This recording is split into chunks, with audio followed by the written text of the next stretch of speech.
الحمد لله وكفى وسلام على عباده الذين اصطفى أما بعد قال الله تبارك وتعالى أعوذ بالله من الشيطان الرجيم بسم الله الرحمن الرحيم وفي ذلك فليتنافس المتنافسون صدق الله العظيم اللهم صل على سيدنا محمد وعلى آل سيدنا محمد وبارك وسلم اللهم صل على سيدنا محمد وعلى آل سيدنا محمد وبارك وسلم اللهم صل على سيدنا محمد وعلى آل سيدنا محمد وبارك وسلم۔ بہت ہی احترام کے قابل، عزت اور اکرام کے لائق بزرگوں، عزیز دوستوں، سب سے پہلی تو گزارش یہ ہے کہ ہم صرف سر کے کانوں سے نہ سنیں بلکہ دل کے کانوں سے سنیں، دل کو متوجہ رکھیں اور اللہ تعالیٰ سے دل ہی دل میں یہ دعا ہو کہ یا اللہ بات ہمارے دل میں اترے، اس لیے کہ دل اللہ پاک کے ہاتھ میں ہے، ہمارے ہاتھ میں نہیں ہے۔ جب اللہ چاہیں گے تو ہی بات دل میں اترے گی، دل پلٹیں گے۔ اس لیے اللہ پاک کو منانا ہے۔ اللہ جمعہ کا دن ہے، مبارک ساعتیں ہیں، نہا دھو کے آئے ہیں، اے اللہ ہماری حاضری کو قبول فرما کر ہمارے دل کی کیفیت درست فرما دیجیے۔ اللہ کو منانا ہے اندر اندر۔ اللہ تبارک و تعالیٰ مجھے اور آپ سب کو اس محفل کا نفع عطا فرمائے۔ گزشتہ جمعہ یہ بات بیان کی گئی تھی کہ اللہ تعالیٰ نے قرآن پاک میں ہم کو جنت کا بہت شوق دلایا ہے، اللہ کے رسول صلی اللہ علیہ وسلم نے بھی بہت شوق دلایا ہے، بہت تفصیلات جنت کی بیان کی ہیں، اور یہ بات بھی بتائی گئی ہے کہ جس کو جنت کا شوق ہوگا، جو جنت کے لیے تڑپتا رہے گا، مانگتا رہے گا، اسی کو جنت ملے گی۔ جو تڑپے گا نہیں، مانگے گا نہیں، اس کو نہیں ملے گی جنت۔ انسان کی نفسیات کو سب سے زیادہ بنانے والے اللہ ہی جانتے ہیں۔ تو اللہ کا طریقہ یہ ہے کہ جنت کے تذکرے کر کے نیکیوں پہ ابھارتے ہیں اور دوزخ کے تذکرے کر کے برائیوں سے روکتے ہیں۔ انسان کے نیچر کے لیے یہ چیزیں بہت مفید ہیں، اس لیے اللہ کرتے ہیں ایسے۔ اس لیے ہمارا کام یہ ہے کہ جنت دوزخ کی تفصیلات ہم بار بار اس کو دہراتے رہے، اس سے بڑا فائدہ ہوگا۔ اور حضور نے فرمایا کہ دو چیزیں ایسی عظیم ہیں، بڑی ہیں کہ اس کو کسی محفل میں اس کو بھلاؤ مت۔ ہر وہ محفل بیکار ہے جس میں جنت دوزخ کا تذکرہ نہ ہو، اس کو یاد نہ کیا جائے۔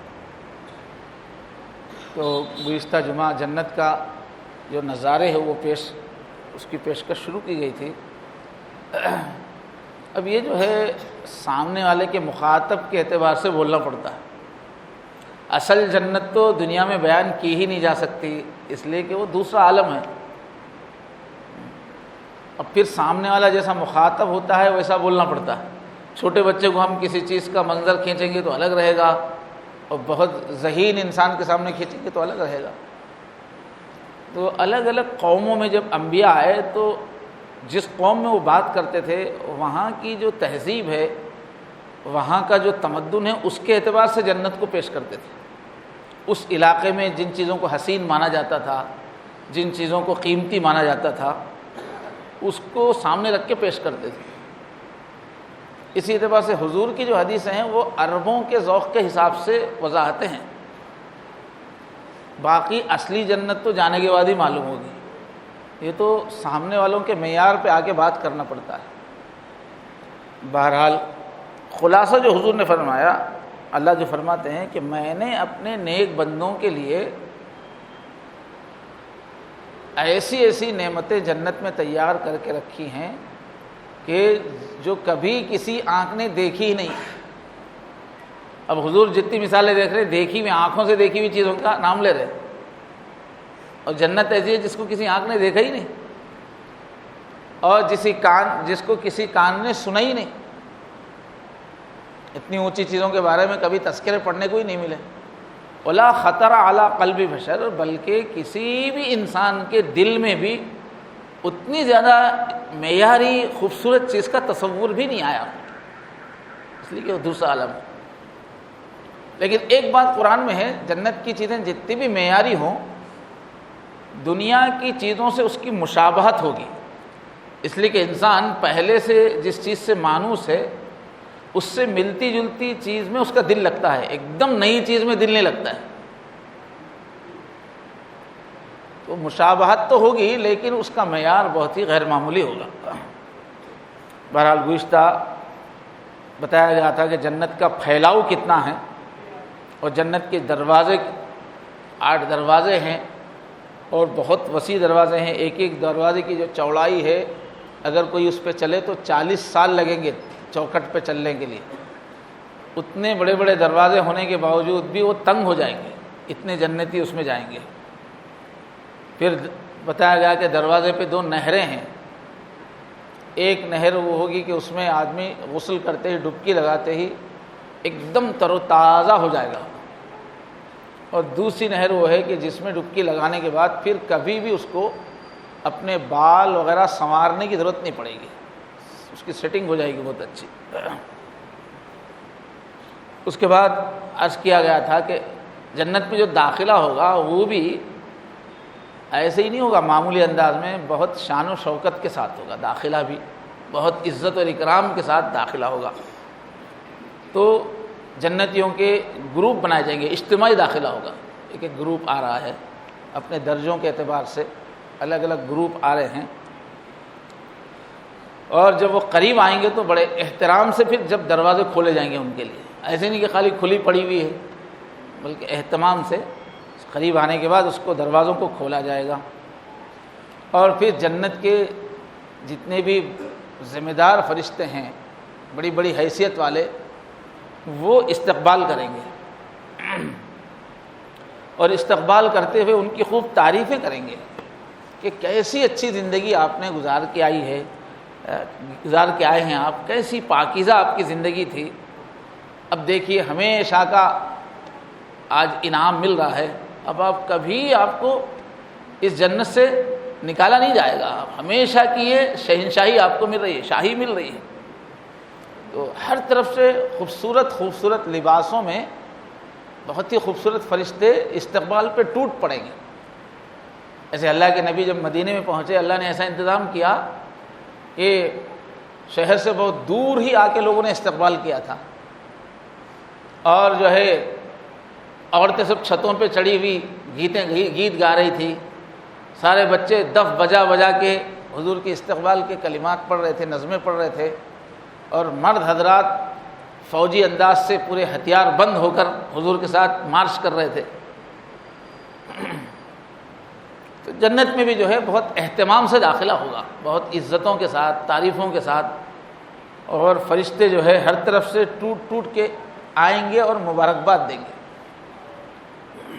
صحیحین میں آتا ہے، اب وہ جائیں گے تو کس طرح کے ہوں گے جنتی جو جائیں گے؟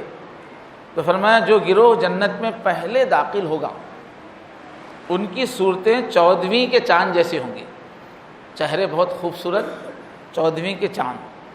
اب 14ویں کا چاند دنیا میں ہمیشہ سے حسن کا استعارہ رہا، کسی کو خوبصورتی میں مثال دینا ہے تو 14ویں کے چاند جیسا ہے تمہارا چہرہ، باقی اس کی حقیقت تو وہاں جا کے کھلے گی، وہاں کیسے 14ویں کا چاند ہوگا چہرے۔ تو پہلا جو گروپ ہوگا وہ حسن کی انتہا ہے ہمارے دنیا کے اندر 14ویں کا چاند، اس سے آگے کوئی مثال نہیں ہے۔ سورج بھی ہے مگر سورج میں ذرا سختی رہتی ہے، دھوپ میں تیزی رہتی ہے، ٹھنڈی ٹھنڈی میٹھی میٹھی چھاؤں روشنی جو ہے وہ چاند کی ہوتی ہے۔ تو پہلا جو گروپ جائے گا ان کے چہرے ایسے خوبصورت ہوں گے جیسے چاند ہے 14ویں کا۔ پھر اس کے بعد جیسے جیسے لوگ آئیں گے ویسے ان کی خوبصورتی میں فرق ہوگا، تو پھر جو آئیں گے وہ گویا آسمان پر جگمگاتے ہوئے تارے۔ اب یہ تشبیہ آج کل کے آدمی کو سمجھ میں نہیں آئے گی، اس لیے کہ کوئی جگمگاتے تارے دیکھ ہی نہیں رہا ہے، بلڈنگوں کا اتنا جال ہے، شہروں کے اندر کے تاروں کا حسن دیکھا ہی نہیں ہے کسی نے. اگر بچپن میں کسی نے دیہات میں اپنا بچپن گزارا ہے تو ان کو معلوم ہے کہ تاروں کا کیا حسن ہوتا ہے. صحن میں پلنگ ڈال کے جب لیٹے ہوں تو تارے کتنا پورا شو کر کے دکھاتے رہتے ہیں. تارے اوپر آسمان پہ قسم قسم کے مناظر رہتے ہیں تاروں کے. جادو آدمی پہ ہو جاتا تھا. تو پھر عرب میں جو ہے عرب کی جو رات ہوتی تھی بہت خوبصورت ہوتی تھی, اور عرب میں تاروں کا حسن اور کھل کے آتا تھا. اور عربستان میں تو پورے راستے تاروں کو دیکھ کے ہی طے کرتے تھے لوگ, نیچے تو کوئی ہر طرف صحرا ہی صحرا ہوتا تھا. تو تاروں کا حسن اور چاند کا حسن عربوں سے پوچھیے آپ, جو ان کے دلوں پہ اس کا اثر ہوتا تھا. اس لیے وہ مثال دے رہے حضور کہ جگمگ کرتے ہوئے جو تارے ہیں ایسی صورتیں ہوں گی. اور آگے اس حدیث میں حضور نے فرمایا جنتی جو ہے نہ تو پاخانہ کریں گے نہ پیشاب کریں گے, یہ سب حاجتیں ختم ہو جائیں گی. اور پسینہ آئے گا مگر وہ مشک کا ہوگا, پسینہ جو آئے گا وہ بدبودار نہیں ہوگا. اب یہ پیخانہ پیشاب ایسی مجبوری ہے, آدمی وزیر اعظم بھی بن جائے, کلکٹر بھی بن جائے, اس کو نمبر 1 نمبر 2 کو تو جانا ہی جانا ہے. اس سے نجات نہیں ہے دنیا میں, اس ذلت سے اور اس مصروفیت سے کوئی بچا نہیں سکتا اپنے آپ. کراہت والی چیز ہے مگر ہے لازم. جنت میں ایسی کوئی نیگیٹو چیز نہیں ہے, ایسی کوئی چیز نہیں ہے جس سے آدمی کے وقار میں اور آدمی کی خوش مزاجی میں فرق آئے. یہ مصروفیت بھی وہاں نہیں ہے, نہ بیت الخلاء نہ استنجا پیشاب. اور پسینہ جو ہوگا مشک کا ہوگا. فرمایا عربوں میں خوشبو کی بہت اہمیت رہی ہمیشہ سے, ان کے ذوق میں ابھی بھی بہت پیسہ خرچ کرتے ہو. تو اس کو نمایا کیا حضور نے کہ ان کا جو پسینہ ہوگا وہ مشک کا ہوگا. اور مشک جو ہے خوشبوؤں میں سب سے قیمتی ہے, ہرن کے نافے میں نکلتا ہے, بہت قیمتی چیز ہے. اور ان کی انگیٹھیاں اود کی ہوں گی. یہ بھی عرب کلچر میں ہوتا تھا کہ بڑے بڑے محلات میں جو ہے انگیٹھیاں اس میں اود ڈالا جاتا تھا. تو وہ ایک خوبصورتی کہ ان کی تہذیب میں بہت ایک اعلیٰ چیز تھی وہ. تو اس کی مثال دے رہے کہ انگیٹیاں جو ہوں گی وہاں اس میں اود جل رہا ہوگا. ان کی بیویاں بڑی غلافی آنکھوں والی حوریں ہوں گی. جنتیوں کی جو بیویاں ہوں گی آنکھوں کے اوپر جو پلک ہوں گے وہ بڑے بڑے ہوں گے, تو اس کو غلافی کہہ رہے ہیں. اب یہ عرب کی تہذیب میں جو ہے آنکھیں بڑی بڑی ہونا اور کالا حصہ ایک دم کالا ہونا, آنکھ کا سفید حصہ ایک دم سفید ہونا, اور پھر پلکیں بڑی بڑی ہونا جھالردار, یہ بہت حسن کی علامت تھی. اب ہر قوم کا اپنا ذوق ہے. یہ افریقیوں کے پاس اتنے موٹے موٹے اگر ہونٹ ہے تو وہ خوبصورت ہے کئی ملکوں میں. تو ان کے پاس کیا تھا کہ آنکھیں بڑی بڑی ہیں تو خوبصورتی کا معیار. اس کے حساب سے اللہ کے نبی فرما رہے ہیں کہ بڑی بڑی غلافی, غلاف جیسی آنکھیں, ایک شٹر اٹھ رہا ہے جا رہا ہے, ہوں گی. اب آگے بتا رہے سب کی عادتیں ایک جیسی ہوں گی. یعنی یہاں دنیا میں کیا ہے, بڑا پرابلم ہے, قسم قسم کے کون کب کیا کرتا پتہ نہیں. تو جنتی کیا ہے, سب اسٹینڈرڈ ہے, سنت پہ چل کے گئے ہیں, شریعت پہ چل کے گئے ہیں, تو سب کی عادتیں اسٹینڈرڈ قسم کی ہوں گی. عجیب و غریب عادتیں کسی کی نہیں ہوں گی, سب کی اچھی عادتیں ہوں گی, ایک جیسی ہوں گی. سب اپنے باپ آدم علیہ السلام کی شکل میں ہوں گے. قد سب کا 60 ہاتھ اونچا ہوگا. 60 ہے کہیں 70 ہے, تو 3 فٹ کا ایک گز مان لیں گے تو 200 فٹ سے بڑے رہیں گے, اچھے اونچے پورے رہیں گے. آدمی ذرا تگڑا رہے گا تو زیادہ کھا سکتا ہے, زیادہ مزے کر سکتا ہے. 5 فٹ کا آدمی کیا کر سکے گا؟ اس وجہ سے وہاں بہت پاورفل جنتی جو ہوں گے بہت طاقتور ہوں گے, بہت بڑے بدن ہوں گے, کیپیسٹی ان کی مزے کرنے کی بہت زیادہ ہوگی. یہ بخاری شریف کی روایت ہے, 4 باب حدیث نمبر 160. چلیے اب داخل تو ہو گئے. اب داخل ہونے کے بعد کیا ہے, محلات کا منظر نظر آئے گا. تو فرمایا سب سے آخر میں جو داخل ہوگا شخص, اس کا نقشہ حضور نے کھینچا. یعنی سب سے آخر میں کتنے ہزاروں سال کے بعد آئے گا وہ, ساری دنیا جانے کے بعد کتنے سال معلوم نہیں, جہنم میں جلنے کے بعد کیا کیا ہونے کے بعد مغفرت ہوگی. تو سب سے آخر میں آنے والے کے ساتھ جو اکرام ہے, تو پھر شروع والوں کا کیا درجہ ہوگا؟ اس لیے حضور کہہ رہے ہیں جو سب سے آخر میں آئے گا نا اس کا قصہ سناتا ہوں، حضور نے بتایا۔ تو بہرحال وہ کہے گا پروردگار مجھے ان لوگوں کے ساتھ شامل کر دے، اس کی دعائیں قبول ہوگی۔ تو اب جو آئے گا وہ کاندھا ہلاتا ہوا تیز تیز آئے گا، ایک آدمی کو جس کی توقع نہیں تھی، بہت بڑی چیز مل رہی، تو اس کی چال بھی جو ہے اس کو ایسا لگتا کہ میں ہوا میں تو نہیں چل رہا ہوں، تو اپنے کاندھے ہلاتا ہوا جیسے ہی اجازت ملے گی چلو جنت میں آپ جا سکتے ہیں، تو وہ بالکل کاندھے ہلاتا ہوا تیز تیز جنت کی طرف آئے گا، اندر جنت میں آئے گا۔ اب جنت میں آتے ہی جو ہے اس کو موتی کا ایک محل پیش کیا جائے گا اس سے۔ اب پرانے زمانے میں موتی کی بہت قیمت تھی، موتی بہت قصہ چلتا تھا، نام بھی موتی رکھتے تھے، تو پورا محل موتی کا، سچے موتی کا۔ اب وہ محل اتنا خوبصورت ہوگا کہ وہ فوراً محل کو دیکھتے ہی سجدے میں گر جائے گا۔ پوچھتے ہوئے کیا ہوگا، تم کو سجدہ کیوں کر رہے ہو، سجدے میں کیوں پڑ گئے؟ تو بولے گا میں اللہ کو دیکھ لیا، بولے وہ سمجھ رہا ہے اللہ میاں کا گھر ہے، سمجھے گا وہ اتنا خوبصورت ہوگا کہ وہ محل کو دیکھ کے وہ سمجھے گا اللہ تعالیٰ کا گھر ہے، اس میں اللہ ہے، اس لیے وہ سجدہ کرے گا۔ وہ بولیں گے اللہ تعالیٰ کہاں بھائی، یہ تمہارا ہے بھائی، آپ کا محل ہے یہ، ماں بدولت کس میں تشریف رکھیں، آپ کی خاطر ہے یہ۔ اس کے بعد پھر ایک خوبصورت ایک شخص آئے گا نورانی، اس کو دیکھتے پھر یہ سجدے میں پڑ جائے گا، اس کے حسن کو دیکھ کے، اس کے خوبصورت کو دیکھ کے پھر سجدے میں۔ اب کیا کر رہے ہو، کیوں سجدے، اٹھو ٹھہرو، کیوں سجدے میں جا رہے؟ تو میں سمجھ رہا تھا کہ بہت بڑا فرشتہ ہے کوئی، اس وجہ سے میں سجدہ کر رہا ہوں۔ بولے نہیں، یہ تمہارا نوکر ہے، آپ کے جو خزانے ہیں اس کا محافظ ہے۔ ایک سسٹم وہاں پیسے کی کیا ضرورت ہے صاحب، ہر چیز ہے، مگر وہاں چونکہ لوگوں کو تجوریاں رکھنے کی، بینک میں پیسے رکھنے کی اور خزانے رکھ کے گنتے بیٹھنے کی ایک لذت ہے، تو وہاں خزانے بھی ہے، ہر ایک کے اپنے خزانے بھی ہوں گے۔ تو بولے آپ کے خزانے کے چابیاں رکھنے والا آپ کا نوکر ہے یہ۔ اب آگے چل کے نوکر آ جائے گا، وہ آگے چل کے محل کھول دے گا۔ تو فرمایا کہ پورا محل موتی کو تراش کے بنایا گیا۔ تو یہ چیز ایک پرانی تعمیرات میں ہوتی تھی کہ سالم بڑی پوری کمان ایک پتھر میں بنائیں گے، ایک ہی پتھر میں سے بنائیں گے، پہلے اس کو ایک معیاری چیز سمجھا جاتا تھا کہ کہیں جوائنٹ نہیں ہے، ایک ہی میں سب۔ تو اتنے بڑے محلات ہوں گے مگر وہ ایک موتی کو ہی کھوکھلا کر کے بنائے جائیں گے۔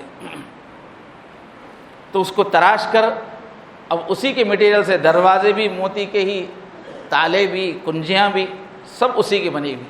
اب اس کا ایک اپنا الگ حسن ہے کہ ہر چیز ایک ہی ٹائپ کی، کرتا بھی، پینٹ بھی، ہر چیز بعض وقت نیچے سے اوپر تک میچنگ کرتے ہیں۔ عورتوں کو معلوم میچنگ کا کیا مزہ رہتا ہے، کتنی اہمیت ہے، تو وہاں میچنگ کا خیال ہے کہ ہر چیز میچ کر رہی ہے۔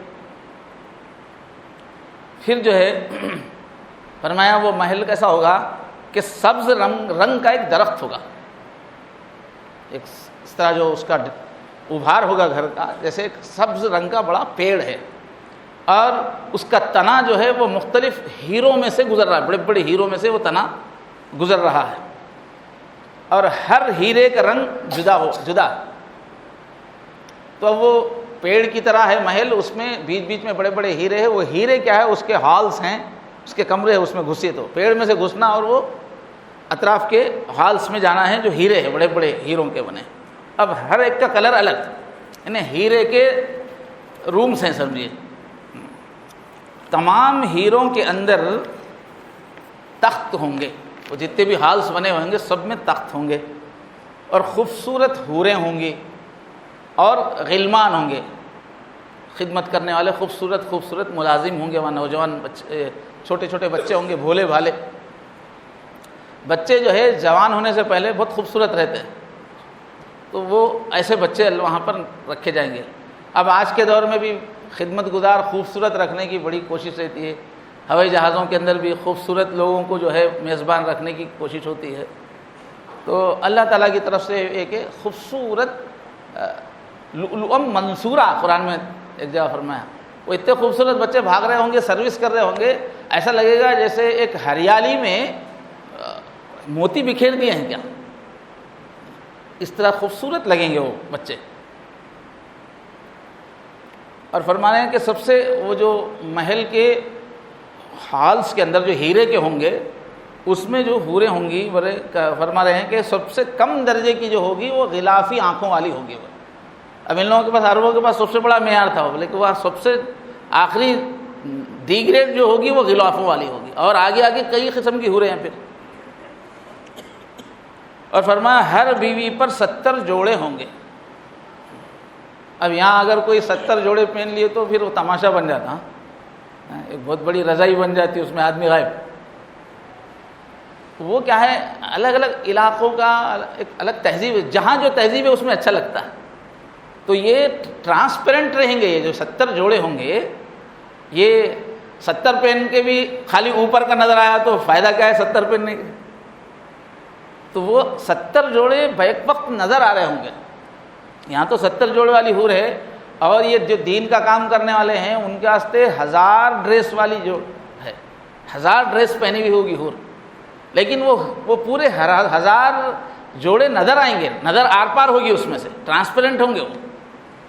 اور پھر ہر جوڑے کا کلر الگ ہوگا, اور وہ کلر بھی مسلسل بدلتا چلا جائے گا. 1000 کلر جب جگمگ جگمگ بدلتے جائیں گے تو کیا حسن ہوگا. تو روشنیوں سے حسن پیدا کرنا یہ بھی انسانوں کا ایک خاص ذوق ہے. بڑی بڑی مشہور تفریح کی جگہوں پر کیا ہے, ایک شو روشنیوں کا رکھتے ہیں. تو روشنیوں کے شو سے بھی آدمی کو بہت مزہ آتا ہے. تو اللہ تعالیٰ کیا ہے, حور میں اندر ہی روشنی کا شو بھی رکھ دیں گے. تو 70 جوڑے پہنی ہوئی ہے, ہر ایک کا جو ہے کلر الگ ہے, اور سب کے سب نظر آ رہے ہیں. اور اس کا جسم بھی ایسا ٹرانسپیرنٹ ہوگا جیسے شیشے کی کوئی چیز ہے, کہ اس کی پنڈلیوں میں جو گودا ہے وہ بھی نظر آئے گا. اب یہ خوبصورت انداز میں ہوگا, ورنہ دنیا میں کسی کا گودا نظر آئے تو وہ تو قے آ جائے گی. ٹکر ہو گئی, پاؤں ٹوٹ گیا, اس میں سے گودا نکلا تو وہ تو بہت خراب لگتا ہے. وہاں جو ہوگا وہ خوبصورت کی اتنا نزاکت ہوگی, اتنی صفائی ہوگی حسن میں کہ اندر تک کی سب چیزیں نظر آئیں گی. اور اس کا جو جگر ہے, حور کا جگر جنتی کا آئینہ ہوگا. بولے جب بھی جو ہے آئینہ کرنا ہے تو بس حور کے جگر میں دیکھ لو, دیکھ کے اپنا ڈیکوریشن کر لو. اور ایک دیکھیے مزے کی بات, جب بھی رخ پھیر کر دیکھے گا, وہ جو حوریں ہوں گی ان کے حسن کا انداز ایسا ہوگا کہ جب بھی ایک مرتبہ دیکھ کر پھر کسی طرف متوجہ ہو کے پھر دیکھے گا, اتنی دیر میں 70 گنا اس کا حسن دوبالا ہو جائے گا. پہلے سے 70 گنا زیادہ حسن ہو جائے گا ہر دوسری نظر پہ. حسن بڑھتا چلا جائے گا وہاں. تو پھر اس کو, یہ سب سے آخر والا ہے, یہ ایک دم آخری ڈی گریڈ کا قسم کا آدمی ہے, یہ پہنچ گیا کسی طرح سے. تو پھر اس سے کہا جائے گا کہ آپ بیٹھو, سب آپ کی سلطنت تو آپ دیکھ لیے, اب تشریف رکھیے. اور کہا جائے گا کہ 100 سال کی مسافت تک جس چیز پر بھی تمہاری نظر پڑ رہی ہے وہ سب تمہاری ہے. اتنی بڑی جنت وہ آخری درجے کے آدمی کو ملے گی. اچھا, اور کیا سب لوگ ایک ہی لیول کے ہوں گے کیا؟ تو ایسا تو نہیں ہو سکتا, الگ الگ لیول ہوگا. تو چنانچہ حضور اکرم صلی اللہ علیہ وسلم نے فرمایا کہ جنت والے اپنے اوپر بالا خانہ والوں کو دیکھیں گے. دور دور بہت بلندی پہ خوبصورت جنتیں نظر آ رہی ہوں گی عام جنتیوں کو, بلندیوں پہ. اس طرح دیکھیں گے جیسے تم مشرقی یا مغربی افق میں 2 چمکتے ستارے دیکھتے ہو. جو دور جیسے ستارے آخری کنارے پہ نظر آتے ہیں, ایسے ہی اونچی اونچی جنتیں بھی ہوں گی بلندیوں پر, اس کو لوگ دیکھ رہے ہوں گے. تو صحابہ کرام نے سوال کیا, کیا وہ انبیاء کے درجے ہوں گے کیا؟ اتنے بلند بلند انبیاء کے درجے ہوں گے جن پر اور کوئی نہیں بیٹھ سکے گا, انبیاء کے لیے خاص ہوں؟ تو اس نے فرمایا نہیں, والذی نفسی بیدی, اس ذات کی قسم جس کے قبضے میں میری جان ہے, اس پر تو وہ لوگ بھی فائز ہوں گے ان اعلیٰ جنتوں پر جو ایمان لائے ہیں, جنہوں نے نبیوں کی تصدیق کی ہے. یہ بخاری مسلم کی روایت ہے. تو یہ تو ہوئے اونچے اونچے جو درجات ہیں. اب چلیے زمین پہ نظر ڈالیں گے, جنت کی زمین کیسی ہے. تو حضور سے پوچھا گیا کہ بہشت کس چیز سے بنی ہے، جنت کس چیز سے بنی ہے؟ مٹی ہے، کون سی مٹی ہے؟ سدے والی ہے، مرم والی ہے، کون سی مٹی ہے؟ لال مٹی ہے، پیلی مٹی ہے؟ تو اور پھر محلات کیسے بنے ہوئے ہیں؟ تو حضور صلی اللہ علیہ وسلم نے فرمایا سونے چاندی کی اینٹوں سے بنے ہوئے ہیں، ایک اینٹ چاندی کی، ایک اینٹ سونے کی۔ تو عمارتوں میں جو اینٹیں لگی ہوئی ہیں، اب وہ اینٹ بولتے ہیں ہمارے نظر میں تھرڈ کلاس اینٹ نظر میں آتی ہے جو یہاں کے بھٹوں سے نکلتی ہے، ایک لفظ ہے اور کون سا بولیں گے، اب وہ ایک بہت اونچی درجے کی چیز ہوگی۔ ایک چیز چاندی کی، چاندی سونا بھی ہم ایسے ہی خالی سوچیں گے تو کوئی زیادہ اٹریکشن نظر نہیں آئے گا، چاندی کی بنی ہوئی ہوگی سونے کی، لیکن اس کو کتنا ڈیولپ کیا جائے گا وہ الگ بات۔ اب یہ ٹائلس وائلس جتنے بھی ہیں وہ معمولی مادوں سے بنے ہوئے، مگر ڈیولپ کرنے کے بعد وہ ٹائلس میں کتنی خوبصورتی آ گئی۔ تو ایک اینٹ سونے کی، ایک اینٹ چاندی کی، اور جوڑنے کے واسطے جو سیمنٹ استعمال ہوگا گارا، وہ نہایت خوشبودار مشک کا ہوگا، جس سے جوڑا جائے گا اس میں سے خوشبو، تیز خوشبو آ رہی ہوگی۔ اب زمین ہے تو اس میں کنکریاں بھی ہوتی ہیں، کہیں بھی زمین ہے تو کنکریاں اس میں مکس ہوتی ہے مٹی کے اندر۔ تو جنت کی زمین میں وہاں کی جو مٹی میں جو کنکریاں ہیں، وہ کنکریاں کیا ہے؟ موتی ہیں اور یاقوت کے، سرخ ہیروں کو بولتے ہیں۔ اور مٹی جو ہے زعفران کی ہوگی، ایک تو زعفران کا پودا ہے، ایک تو زعفران بن جانے کے بعد اس کا صفوف ہے خوشبودار جو ہوتا ہے، تو گیا مٹی زعفرانی خوشبو والی مٹی ہوگی۔ اور جو بہشت میں داخل ہوں گے بڑے ناز و نعم میں ہوں گے، بڑی لگژری لائف ہوگی، ہر چیز میں ان کے بڑے نخرے، کوئی چیز بھی سمپل نہیں۔ اور تکلیف اور تنگ دستی، ارے میں تو شروع میں یہ سمجھ رہا ہوں، روک دیں گے اس کو، اچھا یہ گھڑی دیکھنا ہے۔ حضور فرما رہے ہیں جنت میں جو جائے ہوں گے وہ بڑے ناز میں ہوں گے، ہر چیز میں ان کے ناز رہیں گے، نخرے رہیں گے، سمپل کچھ بھی نہیں۔ جیسے بادشاہ وغیرہ کے پاس ہوتا تھا، کھانے میں ایک پوری لمبی شریعت رہتی تھی، بڑے آداب، ایسا ہونا ویسا ہونا، پیالیوں کی کئی قسمیں، وہ چمچوں کی کئی قسمیں، پیش کرنے کے کئی انداز، ہر چیز میں نخرے۔ لکھنوی نوابوں کے قصے سنو آپ، ہنسی آ جاتی، اتنے نخرے اتنے نخرے، وہ سناؤں گا تو لمبی ہو جائے گی تقریر۔ تو یہ جنتیوں کا بھی ہر کام سمپل نہیں، ہر چیز میں نخرے، ناز نخرے۔ تنگ دستی کا تو سوال ہی نہیں وہاں، غریبی کا، کسی چیز میں تنگی کا، ختم ہو جائے گا بھائی۔ اور پھر تکلیف کو تو دیکھیں گے نہیں۔ اب یہاں دنیا میں تو تکلیف سے کوئی نہیں بچ سکتا، جتنا کروڑ پتی ہو جائے، ارب پتی ہو جائے، بادشاہ ہو جائے، کچھ نہ کچھ تو تکلیف ہوتی ہے، وہاں تکلیف کا نام نہیں۔ اور فرمایا وہاں کپڑے کبھی پرانے نہیں ہوتے، ایک تو پرانے ہونے تک وہاں پہننے کا موقع کیا ہے، بدلتے کپڑے جو ہے بہت تیزی سے کپڑوں کے انبار ہے۔ دوسرے وہاں پرانے پن کا سوال ہی نہیں ہے، وہاں کا اصول ہی نہیں ہے پرانا ہونا۔ اور وہاں کی جوانی کبھی فنا نہیں ہوگی۔ اب دنیا میں پریشانی کیا ہے، دیکھتے کب جوانی آتی بڑے انتظار کے بعد آتی، کب چلے جاتی پتہ نہیں۔ جن کی جوانی چلی گئی وہ لوگ پلٹ کے دیکھیں تو ایسا لگے کتنا آسانی سے چلی گئی جوانی، تو وہ جوانی ایسی ہوگی کبھی فنا نہیں ہوگی۔ یہ ترمذی شریف کی روایت ہے۔ اب جنت میں جو باغات ہے اس میں ایک باغ ہے جنت عدن، ایک جنت ہے جنت عدن۔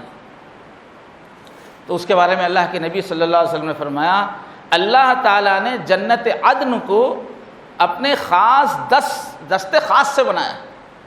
باقی جنتوں کو تو آرڈر دے کے فرشتوں سے بنوایا، لیکن جنت عدن کو خود اپنے ہاتھوں سے بنایا ہے فرما رہے ہیں۔ اب اس کا جو بھی مفہوم ہے، ہاتھ بولتے، اب یہ ہاتھ کا تصور مت کیجیے، وہ غیبی چیزیں ہیں، اللہ نے دستے خاص اپنے ہاتھ سے بنایا فرمایا۔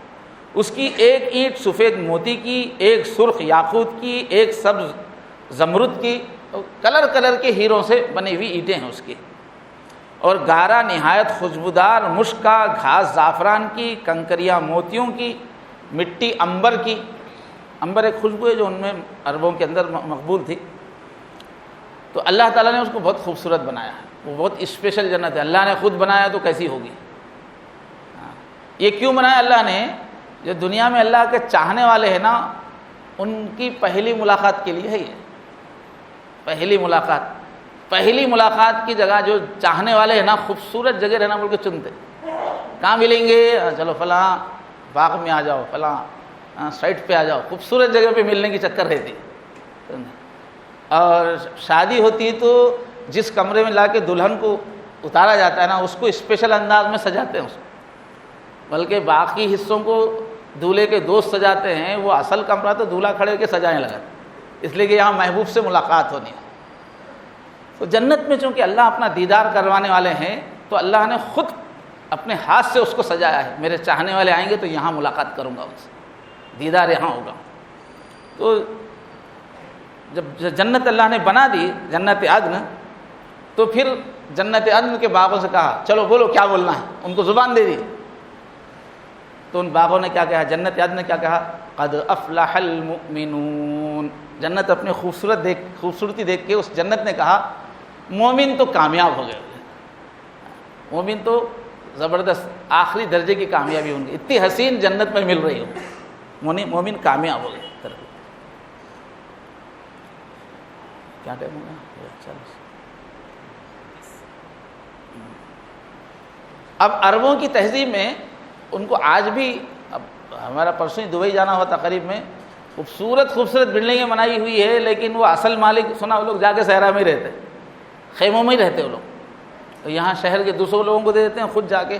عربوں کو آج بھی صحرائی زندگی بہت پسند ہے اور ان کی اپنی تہذیب بہت پسند ہے۔ تو عربوں کی تہذیب میں خیموں میں جا کے رہنے کی بڑی اہمیت ہے، تفریح کے طور پہ خیمے قسم قسم کے بنا کے اس کے اندر جو ہے جا کے تفریح کرتے ہیں۔ تو اس میں آنکھ مچولی وغیرہ بھی سب ہوتی ہے۔ تو بہرحال جنت میں بھی اس ذوق کے اعتبار سے خیموں کا حضور نے تذکرہ فرمایا۔ اللہ کے نبی نے فرمایا کہ اللہ تعالیٰ فرماتے ہیں میں نے اپنے نیک بندوں کے لیے ایسی چیزیں تیار کی ہیں جسے نہ کسی آنکھ نے دیکھا، نہ کسی کان نے سنا، نہ کسی انسان کے دل میں خیال آیا۔ مسلم بخاری میں یہ فرمایا جنت کے اندر مومن کے لیے ایک کھوکھلے موتی کا خیمہ ہوگا جس کی بلندی 60 میل ہوگی اور چوڑائی بھی 60 میل ہوگی۔ فرمایا اتنے بڑے بڑے خیمے موتی کے بنے ہوئے ہوں گے، مومن کے متعلقین اس کے اندر ہوں گے، جا کے جو ہے صحرا میں لگاتے تھے لوگ، تو وہاں اس کے رشتے متعلقین اس میں ہوں گے، گھر والے۔ مومن چکر لگائے گا اور آپس میں کوئی کسی کو دیکھ نہ سکے گا۔ ایک محبت کی دنیا میں یہ بھی رہتا، میں ڈھونڈوں تو چھپ جا، آنکھ مچولی چلتی ہے، سمجھے۔ پہلے شادیاں ہوتی تو شروع کے دنوں میں کئی رسمیں ہوتی تھی، تو یہ ایک حسن و عشق کی دنیا میں یہ بھی ہے، محبت کی دنیا میں، تو وہاں پر اس طرح آنکھ مچولی کا بھی انتظام ہے، بول رہے کہ متعلقین اس میں ہوں گے مگر ملیں گے نہیں، دکھیں گے نہیں ایک دوسرے کو۔ اور قرآن مجید میں بھی خیموں کا اللہ نے تذکرہ فرمایا، حور مقصورات فی الخیام، فرمایا کہ وہاں ایسی ایسی حوریں ہیں جو خیمے کے اندر ہی رہیں گی۔ یہ عربوں میں یہ بہت تھا، پردے کا یا غیرت کا قصہ بہت ہے عربوں میں، کہ وہ خیمے سے نہیں نکلیں گی، وہ خیموں ہی میں رہیں گی، ایسی حوریں ہوں گی۔ ایسے ہی جنت میں اللہ تعالیٰ نے بازاروں کا بھی انتظام کیا۔ شاپنگ کے بغیر کیا مزہ آتا تھا، کہیں تفریح بولتی تھوڑا گھومنا پھرنا، اس کے بعد شاپنگ بھی رہتی انسان کی طبیعت میں، تو وہاں شاپنگ سسٹم بھی ہے۔ تو مسلم شریف کے اندر ہے، اللہ کے نبی صلی اللہ علیہ وسلم نے فرمایا جنت میں ایک بازار ہے، ہر ہفتہ جنتیوں کا اس بازار کا دورہ ہوگا۔ تو بازار میں کیا ہوگا، تفریح کا بھی انتظام ہوگا۔ شمال سے ایک ہوا چلے گی، موسم بہار کی ہوا جو ہے وہ شمال سے چلتی تھی وہاں، تو شمال سے ہوا چلے گی جو خوشبو وغیرہ اڑا کر ان کے چہروں اور کپڑوں پہ ڈالے گی، ہوا آنکھ مچولی کرے گی۔ وہ بازار کے اندر صرف خریدنا ہی نہیں ہے، وہاں تفریح بھی ہے، تو ہوا آئے گی اور جو ہے وہ جو ہے کپڑوں پر خوشبو لا کے ڈالے گی۔ یہاں پر ہے نا غیر مسلموں میں وہ گلال اچھالنے کا ہے خوشی کے موقع پہ، تو جنت میں کیا ہے وہ ہوا بھی لا کے خوشبو ڈالے گی اوپر، وہ ایک خوشی منانے کا ایک طریقہ۔ اس سے کیا ہوگا، وہ جو لا کے خوشبو ڈالے گی وہ صرف خوشبو نہیں ہوگی، اس سے ان کے حسن و جمال میں اضافہ ہو جائے گا۔ جیسے ہی کسی کے اوپر وہ ڈالے گی ہوا تو اس کی خوبصورتی بڑھ جائے گی۔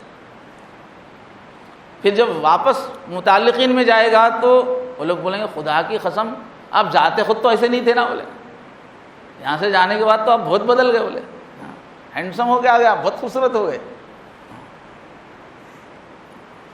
تو بولیں گے ہم بھی تو آنے تک اللہ تعالیٰ آپ کو بھی بہت بدل لیے ہیں، بولیں گے آپ کا بھی حسن بہت بڑھ گیا. پھر جو ہے جہاں پھر خوبصورتی ہے وہاں پانی کا استعمال ضروری ہے.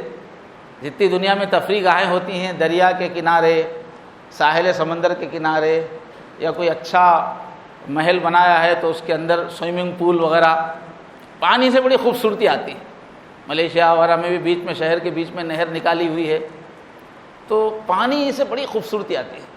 تو اس لیے جنت میں پانی کی نہروں کا جال ہے، مختلف نہروں کا جال ہے.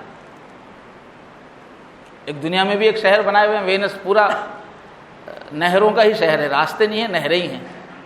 تو انسانی تصور میں ایک بڑی خوبصورت چیز ہے، اس لیے اس کا استعمال ہے. تو چلیے اب نہروں میں بھی جائیں گے، اس کے اطراف تھوڑا گھوم لیں گے. تو نہروں کے بارے میں فرمایا کہ 4 نہریں مین ہیں وہاں کی، ان سے ہی نکل کے ساری جنت میں قسم قسم کی نہریں پھیلی ہوئی ہیں. تو وہ 4 جو نہریں ہیں کنال سے، ایک تو ہے پانی کی، بہت پاک صاف پانی، اور ایک نہر ہے دودھ کی، اس میں دودھ بہ رہا ہوگا، اور ایک نہر ہے شراب کی، اور ایک نہر ہے شہد کی. قرآن میں تذکرہ ہے مثل الجنت التی وعد المتقون، متقیوں سے جس جنت کا وعدہ کیا جا رہا ہے، فیہا انہار من ماء غیر آسن، اس میں ایسی ایسی نہریں ہیں جن کا پانی کبھی گندا نہیں ہوتا، سڑتا نہیں. وانہار من لبن لم یتغیر طعمہ، اور دودھ کی ایسی نہریں ہیں کہ اس دودھ کا مزہ کبھی بدلتا نہیں. دنیا میں تو دودھ خراب ہو جاتا ہے، وہ ہمیشہ تازہ رہتا ہے. وانہار من خمر لذت للشاربین، اور شراب کی نہریں ہوں گی جو پینے والوں کو خوب مزہ دیں گے. وانہار من عسل مصفی، اور ریفائنڈ قسم کے شہد کی نہریں ہوں گی. اب ان نہروں میں سب سے بڑی جو نہر ہے، بالکل مین جو نہر ہے، وہ نہر کوثر ہے، جو حضور پاک صلی اللہ علیہ وسلم کو حشر کے میدان میں بھی ہے اس کا لنک آ کر اصل جنت میں. تو نہر کوثر تو وہ تو بہت عظیم الشان نہر ہے، جس کا وعدہ اللہ کے نبی صلی اللہ علیہ وسلم سے کیا گیا کہ آپ کو یہ نہر دی جائے گی. حضور اس حدیث میں فرماتے ہیں ایک دن میں جنت میں جا رہا تھا تو میں نے وہاں نہر دیکھی. اس پہ بات ختم کر دیں گے نہر کوثر پہ. تو یعنی حضور جو ہے دنیا میں مختلف موقعوں پر حضور کو جنت کی سیر ہوئی، روحانی سیر، اور معراج کا جو دن تھا اس میں تو جسمانی ہوئی، باقی روحانی سیر کئی بار ہوئی. تو ایک دن میں جنت میں جا رہا تھا تو میں نے وہاں نہر دیکھی، کناروں پر موتیوں کے گنبد تھے. اب یہ طرز تعمیر میں گنبد بنانا شروع سے آج کل بھی اس کی اہمیت ہے. تو گنبد جو ہے موتیوں کے بنے ہوئے تھے کناروں پہ. میں نے جبرائیل سے پوچھا یہ کیا ہے؟ تو انہوں نے کہا کہ وہ کوثر، وہ نہر کوثر ہے جو اللہ نے آپ کو عطا کی ہے.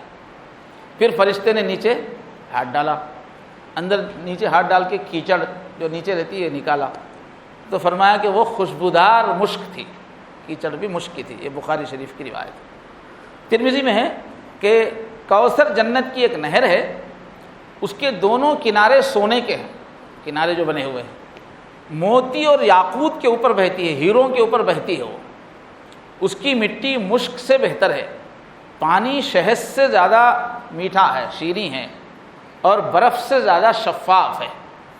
ترغیب اور ترمذی کی روایت ہے. تو اللہ تبارک و تعالی ہم لوگوں کو جنت کا شوق عطا فرمائے. ابھی سب کو یہیں جنت بنانے کی چکر ہے، یہاں نہیں بنا سکتے صاحب، الٹے لٹک جاؤ. یہاں غم پیچھا چھڑانے والا نہیں ہے، یہ لمیٹڈ دنیا ہے. اصل جنت کا شوق اور مانگنا چاہیے. آج سے انشاءاللہ ذرا خصوصی شوق کے ساتھ جنت مانگیں گے آپ لوگ.